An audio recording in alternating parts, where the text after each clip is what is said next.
सवाल, फैज़ कैसे मिलता है और किस तरह हासिल किया जा सकता है?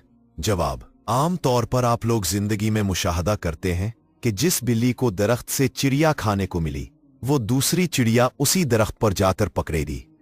जिसको किसी बिल से चूहा मिला, वो उस बिल के पास बैठी रहेगी। जिस बिल्ली को दीवार पर से खाने को कुछ मिला है, वो दीवार पर ही बैठी रहेगी। जहां पर किसी को फैज़ का सिलसिला मिला, वहां पर ही इंसान किसी दूसरे फैज़ के हुसूल के लिए रहता है।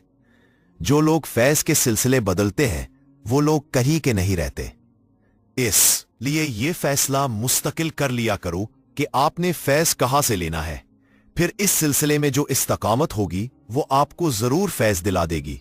तो फैज़ कहां से मिलता है? फैज़ इस्तकामत से मिलता है। सबसे बड़ी करामत कौन सी है? इस्तकामत। इस्तकामत से फैज़ मिलता है, इसलिए किसी एक की अताअत शुरू कर दो तो आपका मसला हल हो जाएगा। फैज़ के लिए आपका इस रास्ते पर चलना जरूरी है। ये बात याद रखो, कोई सा एक नेक अमल अगर बार बार किसी एक जगह पर किया जाए तो इस जगह से एक ताकत पैदा होकर आपके अंदर शामिल हो जाएगी। मसलन आप एक खास जगह बैठकर दुरूद शरीफ पढ़ते हो, तो दोबारा भी वहां बैठ के पढ़ो। इसके लिए एक जगह और एक वक्त आप मुकर्रर कर लो। 10-15 दिन के बाद आप देखोगे कि वो जगह आपका इंतजार कर रही होगी। तो जगह का जो शौक है वो आपके शौक में मिल जाएगा, और ये बड़ा मकाम है। अगर आपको समझ आ जाए कि मुर्दा जमीन में जिंदगी पैदा होती रहती है और जमीन अपनी जिंदगी से आपको जिंदा करती रहती है, तो ये बड़ी बात है। इसलिए आप प्लेसेस मुकर्रर किया करो, टाइम मुकर्रर किया करो, और वहां जाके कोई एक अमल करते रहा करो। बार बार इतवातुर से जब आप अमल करोगे तो उस अमल के अंदर एक खास खुशबू पैदा हो जाएगी। ये ना हो कि कभी यहां गए कभी वहां गए, एक जगह मंसूब हो जाओ। इस बात का ख्याल रखना कि अगर आपने किसी को कबूल नहीं किया तो दरअसल किसी ने आपको कबूल नहीं किया, बल्कि आइन मुमकिन है उसने आपको नामंजूर कर दिया हो। एक कहानी मैंने आपको सुनाई थी। एक दफा एक आदमी की जेब में कुछ खोटे सिक्के थे। उसने सुना था कि लखनऊ में बड़े माहिर जेब कतरे होते हैं। सारा दिन फिरता रहा, उसकी जेब से किसी ने वो खोटे सिक्के नहीं निकाले, किसी ने जेब ही नहीं कही। शाम को एक होटल में चाय पीने के लिए बैठा और कहने लगा कि मैंने सुना था कि लखनऊ के जेब कतरे बड़े एक्सपर्ट होते हैं, मुझे तो कोई नहीं मिला।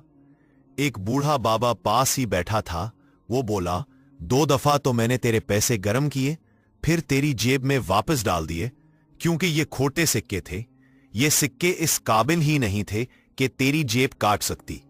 तो पिक पॉकेट के लिए भी पॉकेट फुल होनी चाहिए। आप अंदर से खाली फिरते हो और फिर कहते हो फैज़ नहीं मिला। फुकरा इस बात का शऊर रखते हैं कि ये बंदा इस काबिल है कि नहीं है, और साथ ही बंदों को ऐसे कहते हैं कि छोड़ो, हमारे पास क्या है, हम तो वैसे ही रिस्क का एक सिलसिला बना के बैठे हैं। इस तरह आप उनका एतबार कर लेते हो और वो आपसे जान छुड़ा जाते हैं। आप समझते हो कि आप तहकीक करके उसको छोड़ आए हो, लेकिन दरअसल उसने कबूल नहीं किया।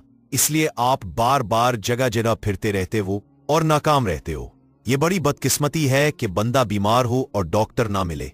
अक्लमंद अगर एक गलत डॉक्टर के पास गया तो वो दूसरे दिन दूसरे के पास चला जाएगा, क्योंकि बीमारी दूर करनी है। प्यासे को उसकी प्यास मजबूर कर रही है कि दरिया पर जाए या तालाब पर जाए। अगर आपके अंदर आपका शौक आपको मजबूर करे तो फिर आप तलाश करो, वरना तकल्लुफ ना करना। तो आप दुआ करो कि आपका शौक जिंदा रहे। अपना शौक जिंदा रखो। शौक जिंदा रखोगे तो बंदे मिलते रहेंगे। बंदा तो कहीं से आ ही जाता है, ये अल्लाह ही भेजता है और वो आ ही जाता है।